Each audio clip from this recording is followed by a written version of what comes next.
Hello, fellow baseball nuts, and a big warm welcome to episode number 4 of the Jonny and Josh Show. This, of course, is Lou Gehrig's number. It's the number of justice and stability. And in the case of this particular program, probably more appropriate, the 4 horsemen of the apocalypse. What a great pleasure to welcome JC, Big Dave, and Erik, the producer. Good evening, boys. Are we well? Goldie, week 4, also a great week for baseball. We are jam-packed full of news this week, right? A lot of stuff. We're overflowing. And it's very interesting because for those of you of a biblical nature, what did God do on the 4th day? We all know. He said, let there be lights in the firmament of the heaven to divide the day from the night. So if he's that busy, it's appropriate that we should be as well. He was so organized, God. Goldie, I feel like this is the one thing you do research on.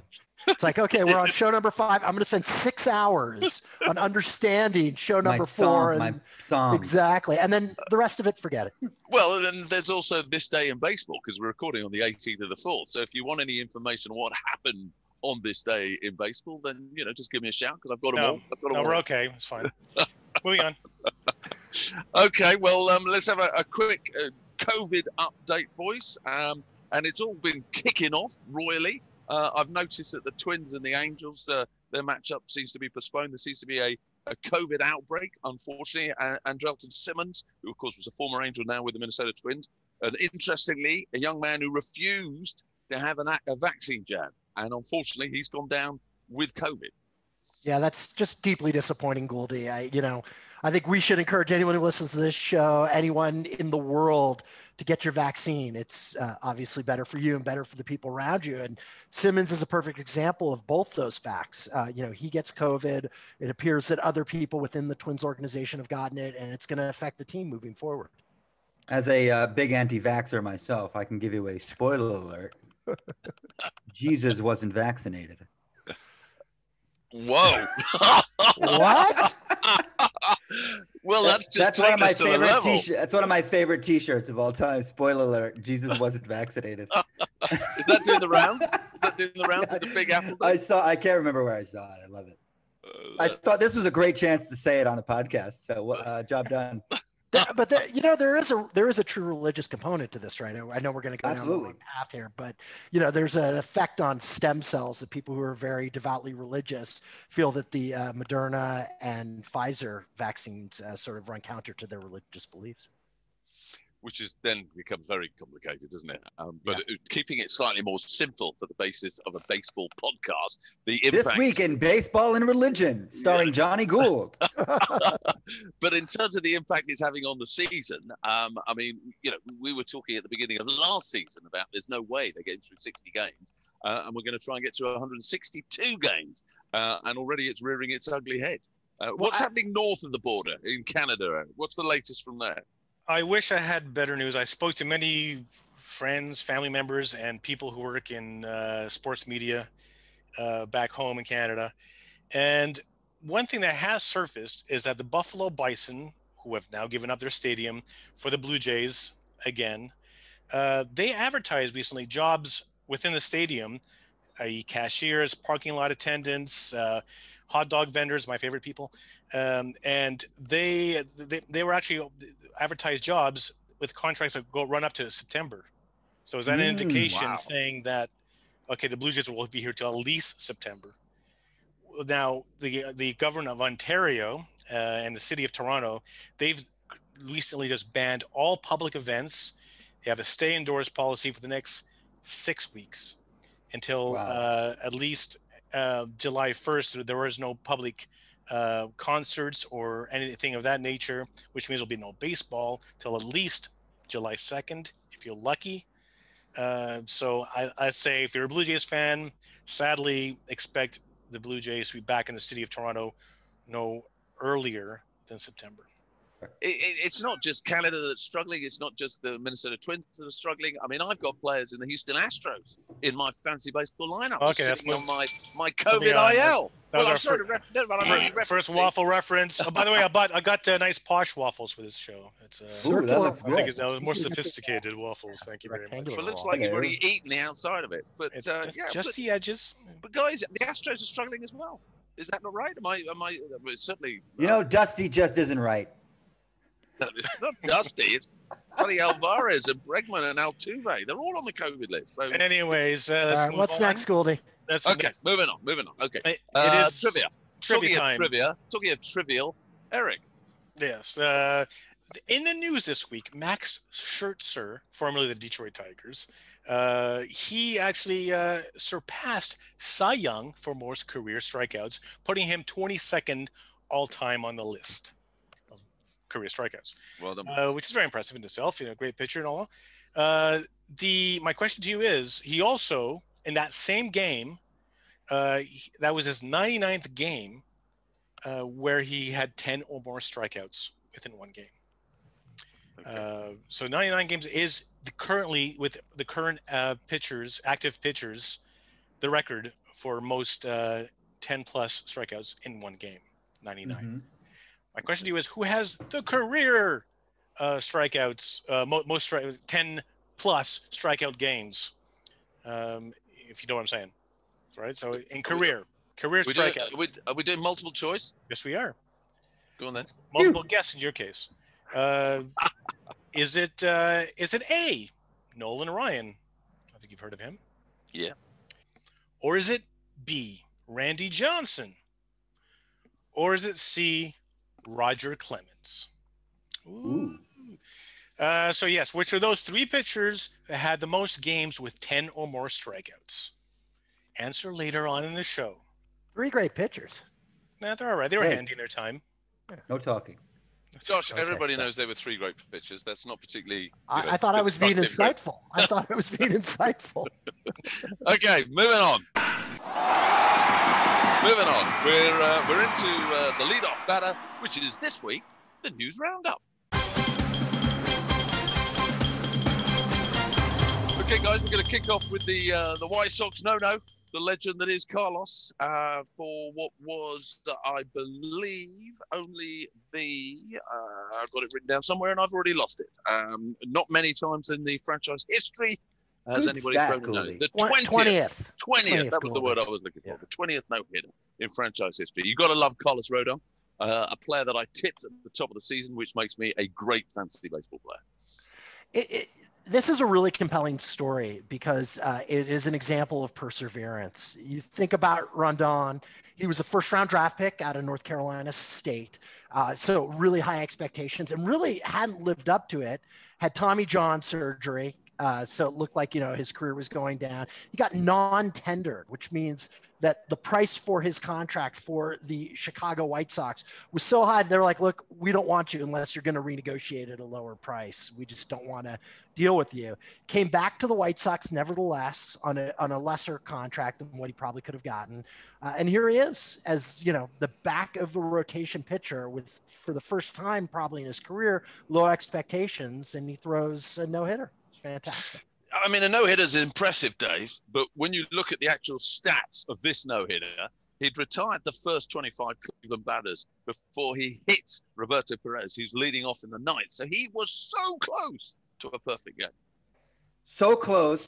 And somebody on the field was yelling at Perez about, why don't you just move your foot, man? What's wrong with you, dude? This guy's about to have a perfect game. And there it goes. Just as we were so close.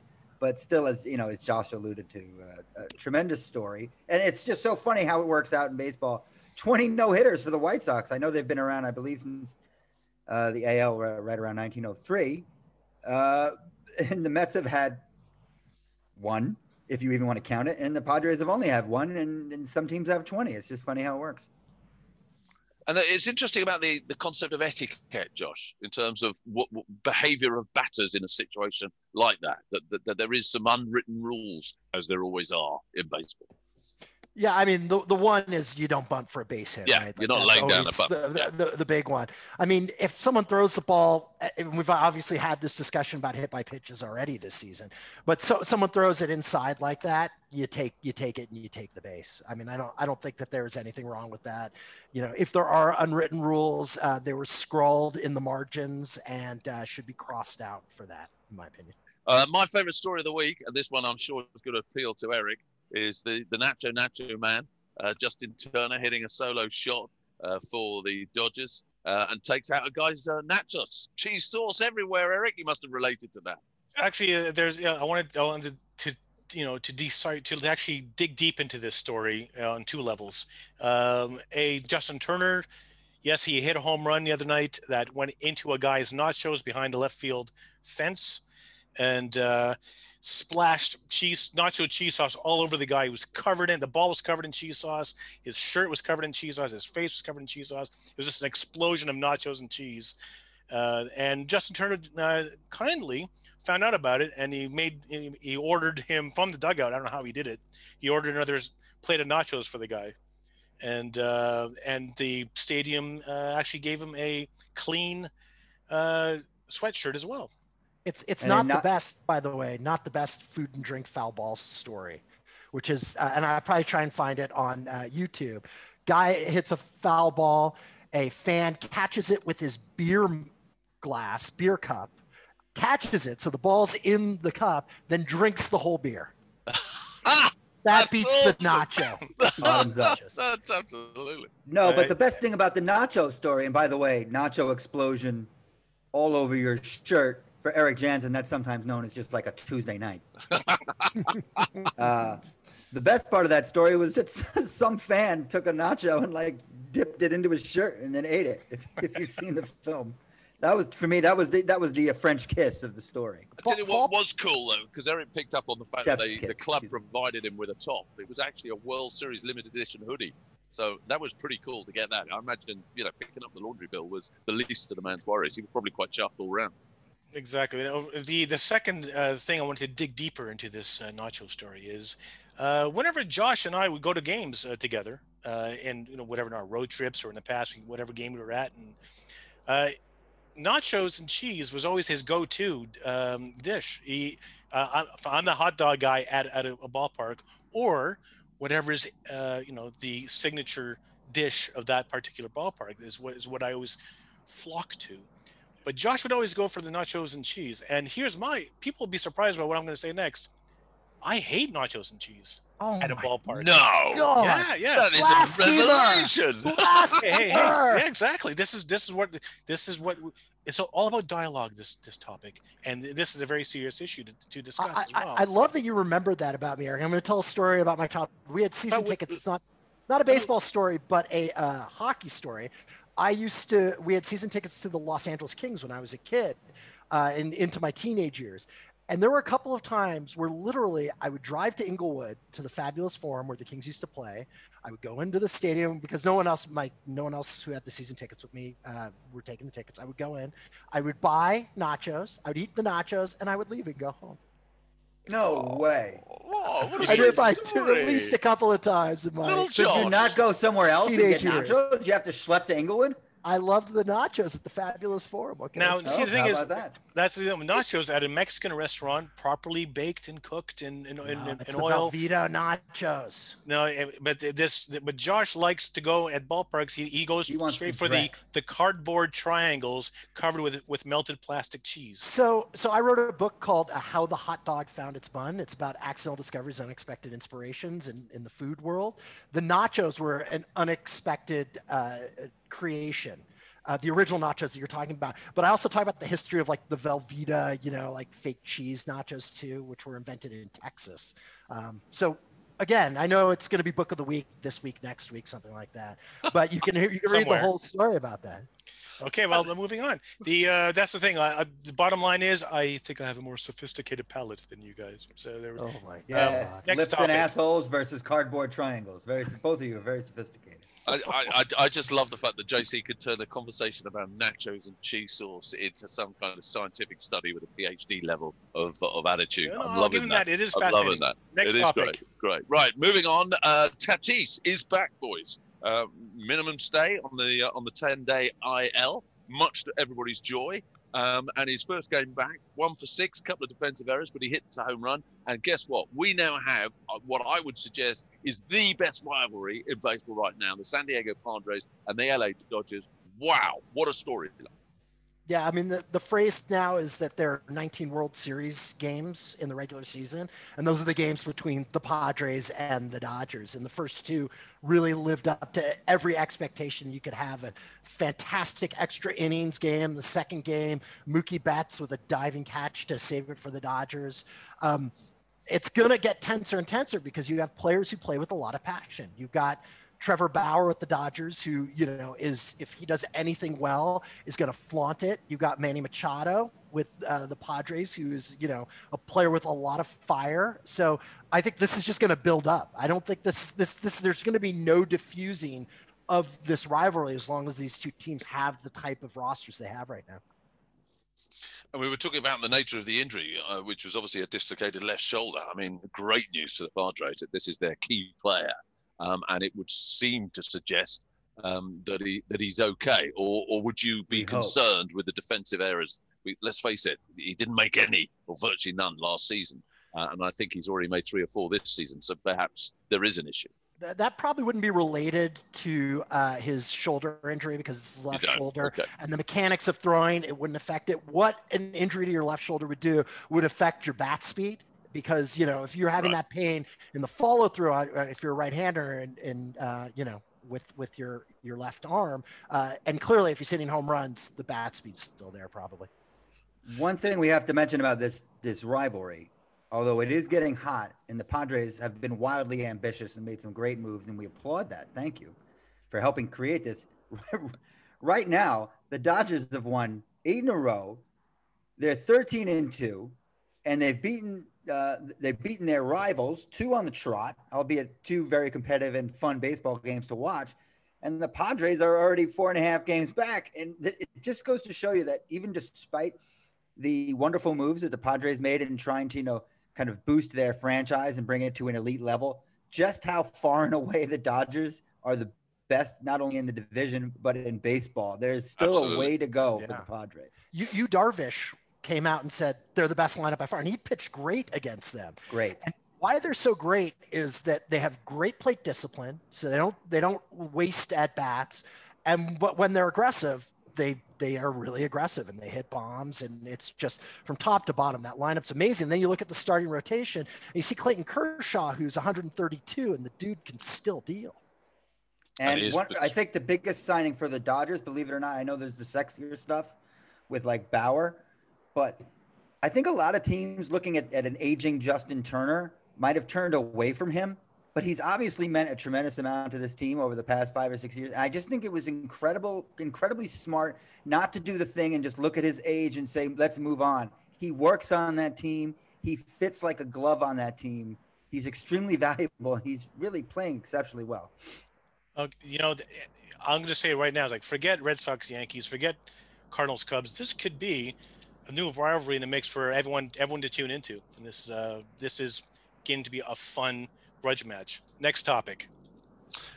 Okay, we move on to possibly my favorite topic. It's the Badu Watch, our legendary Akil. We were talking about keeping an update. First and foremost, we were asking everybody for funny puns. We've had some great suggestions, vetoed by Erik because he's a spoil sport. Much Badu about nothing. We've got What's New, Mr. Badu from Stephen Crane. Colin at Colster2310 on Twitter is a massive Badu fan. Brought him into his side. I think the Tigers themselves, Erik, have said Yabba Dabba Doo, which I think is great. But I think my personal favourite, and I can't find who said it, but somebody came up with, and this is my personal favourite, guys, A View to a Kill. How good is that? How good is that? A nice Roger Moore reference in Bond. Exactly. You can't get enough Roger Moore references. So. I would say this is probably our unanimous pick, right? And we just got to go back and check the tape to figure out who said that, because they get a proverbial hat tip from all 4 of us. Well, if we're going to continue then to do the Badu Watch, which I really want to do, so it's now known as the A View to a Kill. What is the view looking like, Erik? Because it was unbelievable to start with, but not so good now. Well, no, since we were last on air, he hit another home run and he looked amazing. And since that day, he went 0 for 8 over 2 games and was dropped in yesterday's game. But at time of recording, he is in today's lineup on a Sunday. So let's hopefully, by the time we finish recording, maybe he's hit another grand slam. And A View to a Kill is much Badu about something. Very good. Very good. Yeah. Oy. Okay. Well, let's just hope we haven't jinxed Take the my man wife, and please. down to the minors. Yeah. Okay. Moving on swiftly. Jacob deGrom, possibly, well, without a shadow of a doubt, the best pitcher, the best starting pitcher in the major leagues. You could even argue in recent years, let alone this season, with an absolute humdinger in a 7-inning doubleheader game. He pitched 6 of those 7 innings, 14 strikeouts. Almost lost. That's the stat that I love. Dave, I mean, the Mets, they've got to sort themselves out. That boy deserves some love. So I'm at the dog park yesterday, and I'm listening to the game. Great intro. And he's piling up the strikeouts, and he's getting closer to Seaver, which is 10 straight. And all I keep thinking the whole time is, man, he's going to lose again. he's gonna break Seaver's record. He's going to lose. And you know what? It wasn't fun because it was so stressful. Yeah. Because you're like, you know, the guy only gets about 32 or 33 starts a year. And this is what I always used to say to my dad. I said, you know, it doesn't matter if deGrom gets the win, but the Mets really do have to win games in which he pitches. They need this guy as their ace. So if he doesn't personally get the win, as long as the Mets win on the day, that's, I think, what really matters. But you could just see this has been going on virtually for his entire career in a Mets uniform. And you could just see that happening again. Luckily, he was bailed out when he came out in the 6th inning and the Mets scored 3 in the top of the 7th there. It was a shortened game because it was the first game of a pair of 7-inning doubleheaders. And they managed to win, and all is well, and they got him to the win. This is what stuck out for me. I was listening to the game. This is what the radio guy said. They have a thing with an advertiser where they have to pick the defensive play of the game, right? And you know, it's like, I don't know, some sponsor. It's sponsored, and they couldn't pick a play because 17 out of the 21 outs recorded in the game were from strikeouts. They only had four to pick from. I thought that was pretty telling and pretty amusing. Two things on this, and you're very right, David. Obviously, deGrom has been such a hard luck pitcher for the Mets, but in this game, he actually needed his offense to bail him out, like you said. I mean, he gave up 3 runs. He would lose games often like 1-0, things of that nature. So this wasn't his best performance. But the strikeout element, and I know it's still impressive to strike out 9 in a row, just falling short of Tom Seaver, who struck out 10 in a row in 1970. But that's reflective of the game now, right? The 3 true outcomes. We're seeing walks, strikeouts, or home runs. It's what's sucking the lifeblood out of the sport. And so as neat as it is, it's also a reflection of something that's a little dark and lost in baseball at the moment. That's correct. But can I just mention one thing? In case you're not completely amazed by Jacob deGrom already, just for his pitching skills, his OPS at the moment is 1.143. He's batting .571, and he was the guy who started off the inning when the Mets got that run earlier in the game. So he is basically doing it all right now. Yeah, when your team can't hit for you, you got to hit for yourself, right? That's it. JC, is this an issue we need to discuss in more detail in future podcasts? The concerns you have about the way the game's going? Oh, absolutely. And I know we are, and even in this one, because there are some, examples of some minor league changes that are going to occur this year that are with a view to this issue. And how you do it is a huge part of it. But we'll discuss that when we get to it. Okay. Right. We're talking legends of baseball. Let's talk about Joey Votto. Triple play on Saturday. I mean, it's unbelievable when you look at it. 37 years old. This is no spring chicken. This is only the 31st triple play in the Reds franchise history. I love Joey Votto. I can't believe he's still as good as he is. A man of good Canadian stock as well. All right, quick impromptu trivia. More triple plays or no hitters in baseball? Oh, good question. No hitters. I go no hitters. Yeah. Any other guesses? I'll go triple play. Actually, I know there's been a lot. Erik Jansen wins, almost double the number. I think there's something around 733 triple plays and 300 and something no hitters. Wow! I looked it up. Yeah, not including the one in the Odd Couple. The story is made better by the fact that the triple play came in the same week that The Athletic, which is a great publication if you don't subscribe to it, did a story that was a oral history of Joey Votto. And this guy, I know we talk about Zach Greinke and what an interesting player he is. I actually could make a very easy argument that Joey Votto is the most interesting player after reading this oral history. He's a guy who every offseason decides to become an expert at something new. I guess apparently last offseason he decided he'd become a chess master, and it occurred.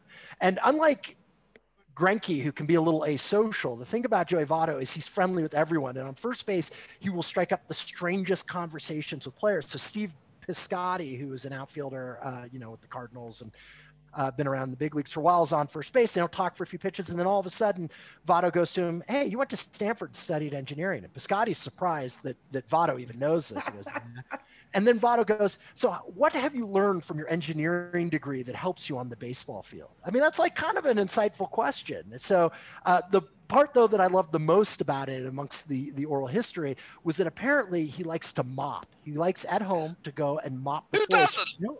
And he'll send videos, though, to his teammates of him mopping. Just apparently he sent one where it's just all you see is an empty, picture, music's playing, and then Votto sort of saunters in with his mop to do some cleaning. One of my favorite things about Joey Votto is one day he gave a post-game interview wearing a full Mounties uniform. He went to I remember back that. in the dugout and came out, and he was wearing a full RCMP Canadian Mountie uniform. And I want to know what Stephen Piscotty said. I want to know what the answer was. Yeah, I don't believe the article expressed it, because that's the type of secret you kind of want to keep. I want to know that. If I ever wraps. run into Stephen Piscotty, I'm going to ask him that. we need more Joey Vottos in our game. Moving on, next topic. Yeah, and I'd like to mention the fact that he was a two-time Lou Marsh Trophy winner as Canada's Athlete of the Year. So we love Joey. Great story. Congratulations on the triple play. And now we're going to focus on another great athlete, the Williams Astudillo. Is that how you pronounce it, boys? Because I've got to be honest with you. Astudillo. Okay, now this guy I have never heard of. I've checked him out. He is weighing in at 225 pounds, 5'9" tall. What's that in stone, Gould? That is, well, I'll do a quick calculation. That's big. That's all you need to know. That's a big man. That's not a natural athlete. For longtime Red Sox fans, he is the positional player equivalent of Rich Garces. Right. That's what he even looked. They have a little bit of a similarity. Or Mo Vaughn. But despite that bulk, JC, Yeah. despite that bulk, and he's a utility player, finds himself on the mound delivering, and wait for it, a 46-mile-per-hour fastball. Phenomenal. Yeah, and threw for a strike, Goldie, which is not easy. I looked back. This is actually the second time he's pitched in a major league game. The first time, he gave up 5 runs. It got absolutely lit up. This time, he throws a scoreless inning. And I think what's really impressive is 46 miles an hour to throw as a strike is really hard. But then he came back with like a 72-mile-an-hour fastball. I talk about this often. It's not about your velocity. It's about your ability to change speeds. To be honest, the balls that were hit against him were absolute lasers, just right at people. But I loved it. I like it when positional players pitch. It's become a rarity now. There's a new rule that you can only do it in extra innings. And we saw it actually this week as well, too. Jake Cronenworth pitched in the Dodgers-Padres game in extra innings, actually struck out Mookie Betts, or when a team is up by 6 runs or more. And that's what occurred right here. So, or they're designated as a two-way player like Ohtani. So it's more of a rarity now, but I think it's a lot of fun. And the batter, he took the pitch. So the question is, what was he looking for in that spot? You say that, but honestly, when you face velocity that's so below what you're accustomed to, you can get yourself out because you get so far in front of the ball. Sure. We talk about rolling over and hitting choppers, but you can actually jam yourself by getting so far in front. And I've told Goldie this story when we played against the Cricketers in the Marcus Trescothic event. Ashley Giles was pitching. He actually got me out. I grounded out to the third baseman because I jammed myself. He threw so slow that the ball, I was so far around on the ball that I hit just a weak grounder to the third baseman. So it's actually probably a good choice not to swing. Okay, moving on. And this is the biggest story of the lot. There's a lot of news to get through. This is the last story we're going to focus on. And that is, of course, that we have just celebrated on Thursday, April the 15th, the Jackie Robinson Day, and the legend that was the Brooklyn Dodger, Hall of Famer, of course, and the man that broke the sports color barrier all the days back in 1947. So I think that makes it the 74th anniversary. Big day. What are your experiences and your memories, Dave and JC, of this particular day in the baseball calendar? Well, for me, I mean, it just goes back to my father and just all the stories he told about, the Boys of Summer and Jackie Robinson and the Brooklyn Dodgers and things like that. And when we finally took him to Dodger Stadium, we took him actually for Vin Scully night. He had never been to Dodger Stadium. He'd never been to Los Angeles. And we took him to a game and we took him to the statue. And, it was just great for him to actually see the other end of the Dodgers history being out in LA. And of course, all the contributions that Jackie Robinson made. Later, I had an opportunity to work for the Jackie Robinson Foundation, writing some letters to try to generate funds. And I remember getting my check from the Jackie Robinson Foundation and like not wanting to cash it because I was so excited to have a check on it that said from the Jackie Robinson Foundation. But Josh had a little quick trivia. I've got a little quick trivia for you too. Who was the last Dodger to wear number 42? Believe it or not, it was not Jackie Robinson. Any takers? Wow, that's Good one. I know not. Hit us up, buddy. Okay, so there was a relief pitcher named Ray Lamb who had just been called up. He went to USC and he wore number 42, and the equipment manager made a mistake and issued number 42, and he actually went on the mound and he did pitch 3.1 scoreless innings wearing number 42 for the Dodgers. And by then everybody kind of realized the mistake and the Dodgers took it away and gave him 34. That's a great story. That's And of a really course, good one. the number was retired across Major League Baseball back in '97. I love the fact that Yankees pitcher Mariano Rivera made his MLB debut in '95. He was issued with the number 42, and he's made a big deal about what an absolute honor it was for him, which says everything about the significance of what Jackie Robinson achieved. Yeah, and players were grandfathered in, so he was the last number 42 in Major League Baseball. I think this Jackie Robinson Day is particularly poignant because it happens in the same year that Major League Baseball decided to move the All-Star Game based on issues and concerns about voting rights legislation in Georgia and how that impacts, to be honest, African Americans in that state. And there's been a lot of conjecture that Jackie would have been very pleased with Major League Baseball taking that kind of stand. And whatever the reason is for them doing it, it certainly is a stand, and it certainly is brave on some level. I have to just get this story out. I just want to say this one thing about my father. I don't want to bring the show down, but he passed away in February. My wife is always like, you have to look around for signs. And I'm like, whatever, I don't believe in that stuff. But my son yesterday played in his very first Little League game. And a week before that, we have to go to the shop. It's a really old-fashioned, like, sporting goods shop. You would love it. Jay said you would love it. It would remind you of everything as a kid. All like the jerseys stacked up and the local. It's great. It's small. It's tight. There's stuff everywhere. It's great. And they have a deal with the league and they provide the uniforms. So you go in and the guy hands my son number 42.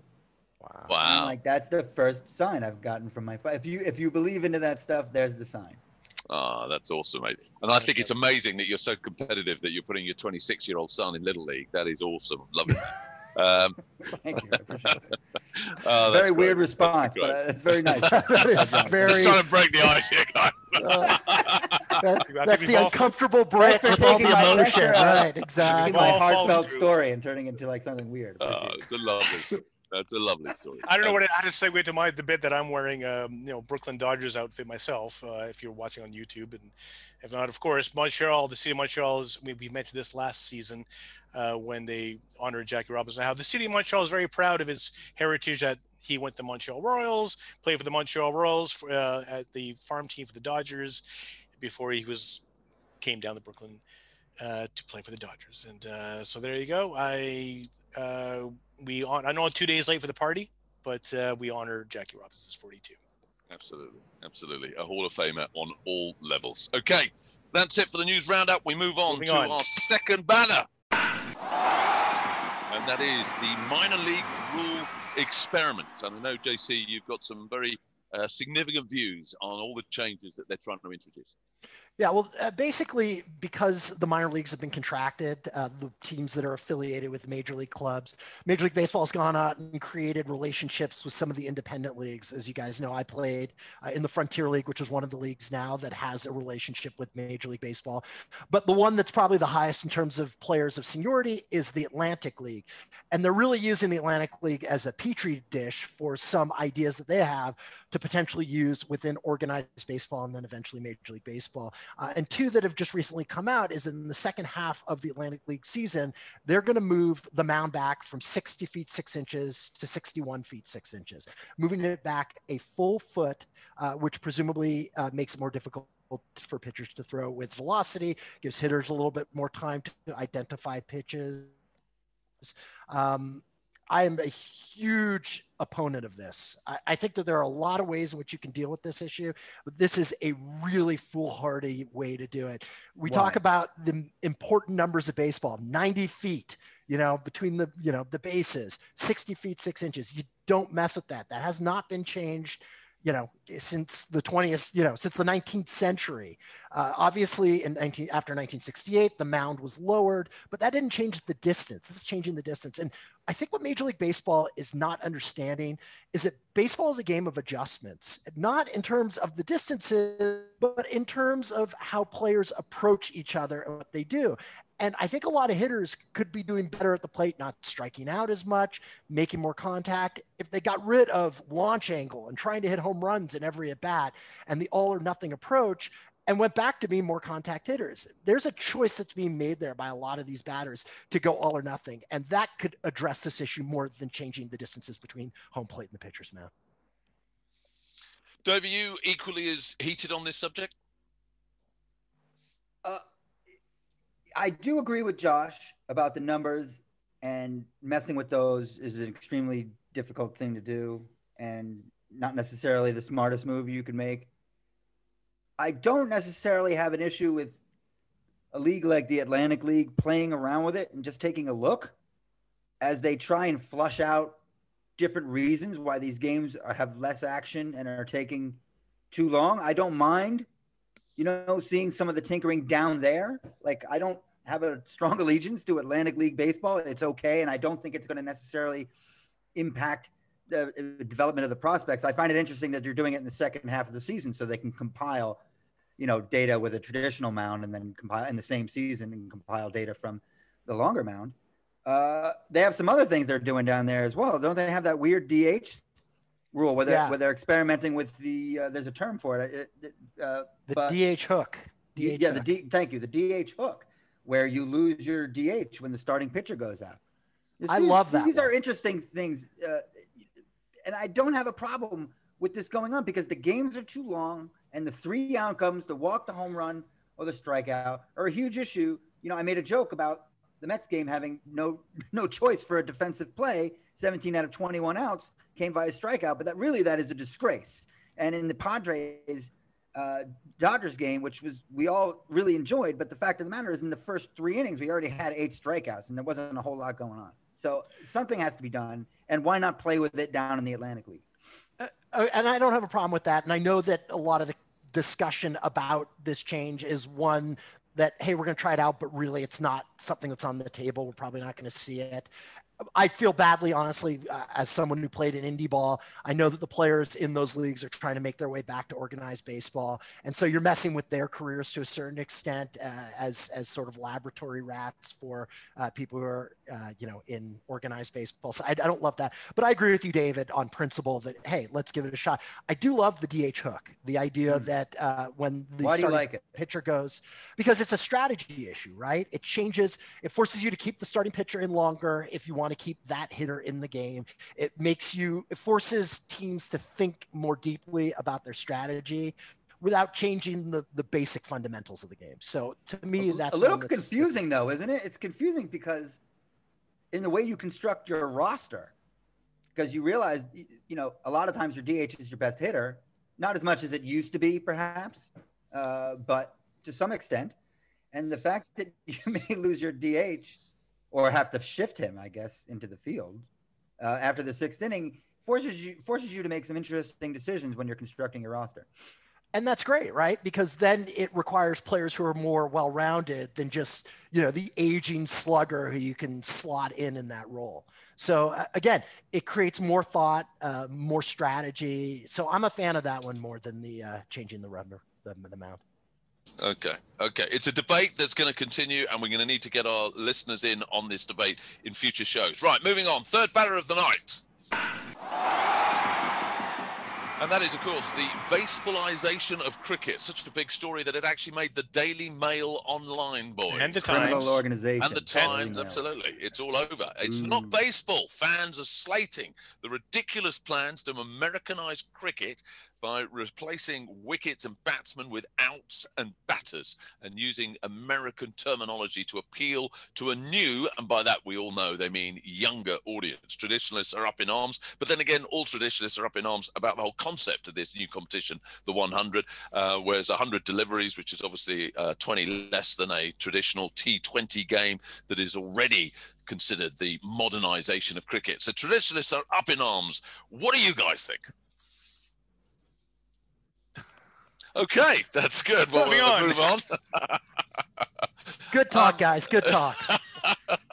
I mean, okay, let me take it then, because I'm the cricketer. You should, Goldie. I mean, that's why I thought you were going to take it. Yeah. What are you asking us for? Yeah, okay. No, I am the cricket guy. I was just feeding you in. But no, okay, I'm the cricket guy.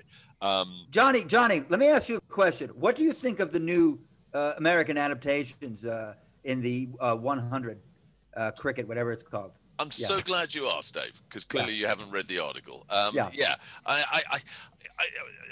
This 100 competition has got everybody's knickers in a twist. I'm not quite sure why. At the end of the day, if it ends up replacing all aspects of cricket, traditional cricket, the test match, the 5-day test, or the county series, then yes, I think it's a bad thing. Long term, I think it rips the heart out of the game. And this is similar to your views on what's happening in minor league baseball, Josh. That I would be in opposition to. But there's no question that cricket needs to be dynamic, and cricket needs to go out and attract a younger audience. And unfortunately, the kids of today just do not have that same sort of long-term attitude. And it's only by gaining the interest of a child in cricket that they will then mature and develop into an appreciator of a test match, which is the ultimate form. So as long as they can avoid the danger of usurping one and destroying one as they progress another, I don't have a problem with it. And quite frankly, I don't have a problem with the terminology. It's a different competition. So if you use different terminology in the same way that they brought in colored outfits when they, wearing yellows and greens and pinks and blues when you were playing T20 rather than the traditional white, it's a different game, though it's the same sport. So I think people are just getting all very worked up about nothing. That's my view. I thought what was fascinating is that American culture has that much of an impact. I mean, the number of people who play cricket around the world is vast. Yeah. It's a sport that has its own culture. I mean, you go to India, obviously, a lot of the former British protectorates and such, the Virgin Islands and so forth. And the fact that there's a feeling that they would use American language, that they would use baseball language, is interesting to me, that baseball has that level of impact on a sport that has as many people playing it, if not more. We've all been to cricket matches, all four of us together. I love cricket. Yeah, one of my big regrets is that I never got a chance. We were going to go, Goldie, and play, and I really wanted an opportunity to play the sport. One of the things, I hate sports snobbery. It's one of my big pet peeves. Oh. I saw this when I was in the UK with people who didn't know anything about baseball and Right. slag Rounders. it off. Rounders. Exactly, and people who slag off cricket is more. You just don't understand the sport if you're slagging off these sports that have this type of history. And Let me tell you something. greatness. ESPN in the United States, they're offering a lot of cricket now. I spent a lot of the winter watching the Windies play and some of the stuff down in New Zealand. It's great. I agree with Josh about sports snobbery. Rugby, for example, I know Jonny loves rugby. I do not love rugby. I don't like the game at all. But I'll tell you what, I respect the game. They're great athletes. They're talented. It's a great sport with great traditions. It's just not for me, but I respect it. Yeah. And I think that's important. 100% agree. One thing before we move on, I want to say about this. I always say that whenever I meet people who say, "Oh, I hate baseball," or "I hate insert sport here," it's such a stupid. I said, "No, I'd always respond, no, you don't hate baseball. you have a fear of liking baseball. No, that's not true. Ooh, you're really It's true playing with because people Wow. there. it's like you are purposely You just went in someone's head and did a jig. yeah, no, it's like Jeez.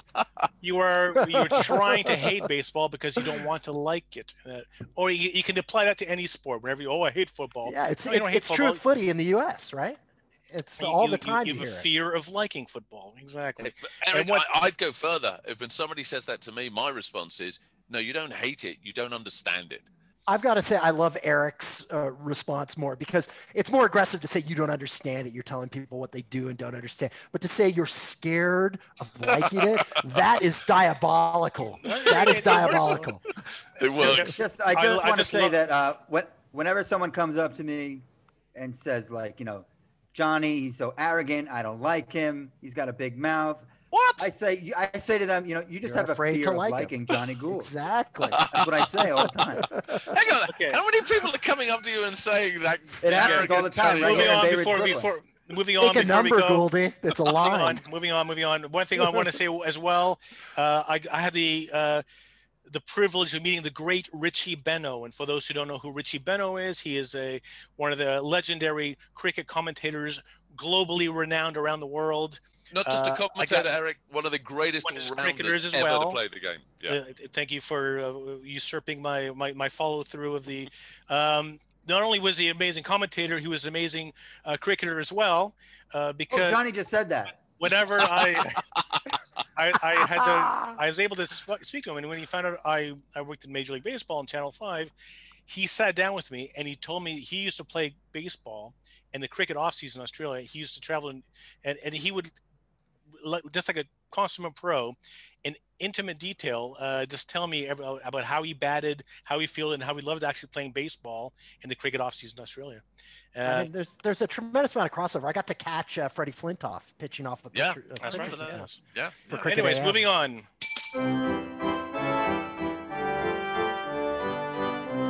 Okay, we're moving into the 7th inning stretch, and I just have to say and make it official that I've worked hundreds of cricket events, and my biggest disappointment is I never met Richie Benaud. But luckily for me, I've met a man who has, and that man is Erik Jansen with our baseball book of the week. Over to you, Erik. Yes, well, baseball and pop culture is the name of the game here, and Jonny said baseball book of the week, but you know what? I'm not going to do baseball book of the week this week. I decided to add another element to the poll just for this week. Curveball. Just for this week, I'm gonna talk about the game Monopoly. Just for the hell of it, Parker Brothers in 19. I love Monopoly. You love Monopoly. God, I'm good it's a great board game, isn't it? So the Monopoly, and it was in 1903. It was known as it came out as it's called the Landlord's Game. And then it sort of evolved into Monopoly, and when Parker Brothers got the copyright of it in 1933, and in 1935 they made a British version of Monopoly, the board game. While the British version had, the most expensive piece of property is in Mayfair, while in the U.S. version it's in Park Avenue. And by the way, just out of coincidence, the Major League Baseball headquarters and front office is on Park Avenue in New York. Did you know that? Now the thing about the board game Monopoly as well, in World War II they used to send the board game to prisoners of war, Allied prisoners of war, but they put them in Canadian Red Cross packages because they figure as Canadians there's nothing to smuggle in there. But in the board game they would have actually they sew in some maps and actual money and a compass into the pieces, cool. So to help to score. So there you go. That's my baseball connection. Monopoly. It didn't really take off Monopoly. So here's where it goes. Now, there have been other versions of Monopoly, right? And there's a Monopoly version of Monopoly. I think there's even a Game of Thrones version of Monopoly. You name it. Every city has their own Monopoly board. Yeah. Chelsea Football Club have their own Football Club. But did you know there's also a Major League Baseball version of Monopoly? No. Yeah. Can you believe it?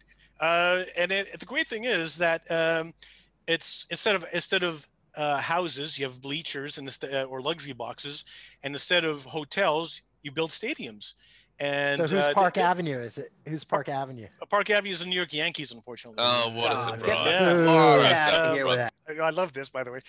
This is how old this board game is. It still has Montreal Expos on it. Are they the lowest? Are they like the Baltic Avenue, Actually, the I can't Mediterranean? believe they're ahead. They're ahead of the Diamondbacks. Back then, obviously, but it's got people, you have the card, you have the thimble as the pieces. Here you have the hot dog, and you have a cap, and all that kind of stuff. Cool. Nachos? Do they have nachos? They don't have nachos, I'm afraid. No. Oh. This is still sealed in plastic. I haven't. I was about to point that out. You have never opened it. You know what I love about me telling you that I have this board game of Monopoly, this Major League Baseball version of Monopoly that I'm showing to you to the camera right now. Guess who gave me this? Guess who gave me this as a gift? Can you guess, Johnny? Your missus? It was you. You gave that to me as a gift, and that's why we love Johnny Gould, because that's what the goldfish stripes. That is a gift from Johnny. He gave to me in 2004. What I love is that Johnny, out of the kindness of his heart, gave you a gift and you never opened it. Thank you, Josh. That is great. exactly what I was about to say. I give you something from the heart, so much so that I've forgotten I've given it to you, and you haven't even opened it. No, because it's a collector's item now, because it has the Expos on it. So I'm just a way of making money, am I? It's going to be great on eBay. That's like Rusty's college right there. There, exactly. Yeah. But here's the thing. But what I love is that Johnny, you gave that to you bought that for me in Cooperstown. You bought that, actually, of all the things you could have bought in Cooperstown. Yeah. Oh, now it comes back, and that's why we love you, Johnny Gould, because of your memory. And that I always said Johnny Gould can hide his own Easter eggs. But, Call me the there you go. goldfish So there's my baseball pop reference game of the week. The MLB version Gould, of you're a piece of Monopoly. work. I'm You know, sure guys, there's an updated version somewhere without the Expos, and they've got. But you know what makes me laugh about this? I've just been sitting here watching you, looking at it, going, "My God, he hasn't even opened it." Thinking, "God, I wish I had one of those. I wish I had that set." And I gave it to you. Fantastic, love it, Right. love it. Okay, moving on.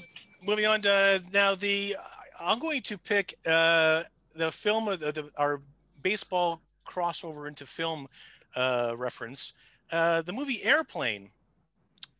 One of the funniest films you'll ever see. Yeah, I love it. I know that Johnny still hasn't seen Spinal Tap. I know that David still has never seen The Blues Brothers, but we've all seen the movie Airplane, correct? Hundreds of times. Surely Kareem is fantastic in that. Kareem Abdul-Jabbar. Yeah. So that's the reference I'm going to be talking about. Kareem Abdul-Jabbar has a hilarious scene as co-pilot Roger Murdoch. And in the scene, little Joey gets to visit the cockpit. Ever seen Gladiator films? Ever seen a grown man naked? This is Manny Mota and Pedro Bourbon. I'm stepping over your lines. It's so basically, little Joey looks over to Kareem Abdul-Jabbar, and he says, "Hey, you're Kareem Abdul-Jabbar." And he goes, "No, you're mistaken. My name is Roger Murdoch. I'm the pilot, co-pilot." And he goes, No. My dad always said that you just don't try enough, except in the playoffs, and you never think about defensively." And then he looks over his shoulder and he grabs the kid and he goes, "Look, you tell your old man that you try running up and down the court with Walton and Lanier for 48 minutes." And then he throws him away, throws him back and all that. And originally, you won't believe this, but the role was written for Pete Rose. Pete Rose was supposed to be the pilot. Yeah. Oh my God. Yeah. He could never do that. He could never do that. And the thing is, the reason why he couldn't, is that because it was the middle of baseball season. It was 1979. He was still playing with the Phillies. It was in the summer. They were filming. He was in the bookies. Yeah. Well, not yet. He was in the bookies yet. So Pete Rose would have been in that role, and I don't think it would have worked out well. No, it would have been terrible. No way. He's not But no way he charismatic. pulls that off like Kareem. Airplane is one of the funniest movies altogether. Kareem did such a good job. Now, you Kareem see, you was missed your awesome cue in that. there. You missed your cue. Airplane is one of the funniest movies altogether. Airplane's one of the funniest movies. No, you're supposed to say, surely baseball is one of the funniest movies of all time. And you're saying, Don't call me it Shirley. is, but don't call me Shirley. Shirley, well, That would have been much better, Eric. Sorry, who's Shirley? Moving on. Okay, trivia answer. Get me out of here. So I asked you earlier, because of Max Scherzer's now become 22nd all time above Cy Young and strikeouts career, but he's also the current active pitcher of having the 99 games with 10 or more strikeouts. My question to you was, who has the most career games with 10 or more strikeouts? Was it A, Nolan Ryan? Was it B, Randy Johnson? Or was it C, Roger Clemens? Johnny Gould, I'll let you go first. I'm going big, Randy. Randy Johnson for Johnny. Josh Chetwin, who are you going for? We'll go A, the Ryan Express, Nolan Ryan. David Langell, what is your choice? I mean, I think it's Ryan, but I I don't want to pick Clemens for. I don't want to pick Clemens for anything because he's such a. But I'll pick Clemens. You don't have to. Okay. All right. So. You don't need to let me. I love you to do it. I love you to. Just because one of the other ones it does.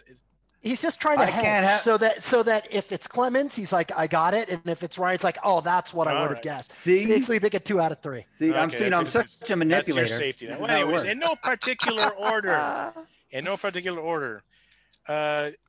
Roger Clemens, 110 strikeouts, 110 games with 10 or more strikeouts. Okay. Nolan Ryan, 215 games with 8 strikeouts. Wow. 215. Terrible pick for you, David. Randy Johnson. Embarrassing. Randy Johnson. And you hate him. Randy Johnson. 212. Yes! No. Yes! The only one who went. No. You said 210. You said 210 for 212. Gouldy. 212 second place, is less buddy. than... You won the silver again, Gouldy. Hang on, you said 212. Yeah, and I said 215 for Nolan Ryan. Oh, So- flipping hell. I was focusing on Dave See, so much. you I thought you said see- 210. Okay. You see, I knew it was Nolan Ryan. See, that was the play all along, Dave. Well done. I totally knew that. Well, that went well. Okay. Former all-time Mets great Nolan Ryan. Congratulations. We want to hear from you. If you want to get in touch, you don't forget we're on Facebook, the Jonny and Josh Show. We're on Twitter at Jonny and Josh. If you want to ask questions, you want to suggest things that we discuss, then that's the way to do it. Don't forget, there's also all sorts of other things happening out there in the social world. Fantasy baseball behind home plate. Me and Jimbo have just issued another episode at BHP Pod. That's our Twitter account. You can also get in touch with other Ted Fred Stable shows. We've got a particularly good one in the world of NHL, Slap Shot Smack Talk. Oh, yeah. The address is at Slap Shot Talk. Say that when you're drunk. That's their Twitter account. Get in touch. Twitter, Facebook, Instagram, YouTube. It's all out there. Make sure you subscribe. Make sure you hit the like. And make sure you get point to the involved. bottom of the screen. That's it for this week, guys. Point to the bottom of the screen, Johnny, because we want likes as well in YouTube. It's somewhere down here. The icons. Point down, Johnny. Point down. Point, Johnny. Okay. I'll put the icon what there. You want me to do? So, Subscribe there. I had a point. Okay. Go to the corner. Yeah, that's fine. That's fine. Don't forget to click like. We need likes as well. We need likes as well on all platforms, especially YouTube. Great stuff, guys. Thank you for your company today. You all got a good week ahead of you? Yes. Sure. Do you know, your lack of enthusiasm, every time I try to finish the show in a Because sort of we don't want it to end, Johnny. way. It's very sad for us. Okay. Because the rest of the Gouldy, week. you understand that you make that comment every week, and so it really drives us to be less and less enthusiastic. Okay. Well, I was hoping this week you might say, yeah, we've got a great week, but I hear you're off to Dubai and having an even better week. But nope, nobody picked up on it. Gouldy, where are you off to, Gouldy? I'm off to Dubai. Gouldy? I'm working for the Global Gift Foundation for His Royal Highness, the Prince of Dubai. It's going to be exciting. Johnny, so when you get there, are you going to go on a shopping spree? Why? Because then I can ask you to buy this or to buy that. Very good. Thank God you've got the waffle out. Eat your waffle, Erik. Absolutely. Boys, thank you ever so much. Been an absolute pleasure as always. And thank you to our listeners for listening to the Jonny and Josh Show. We'll be back next week, same time, for all the great stories in Major League Baseball. Till then, stay safe, stay well. We look forward to having your company very, very soon.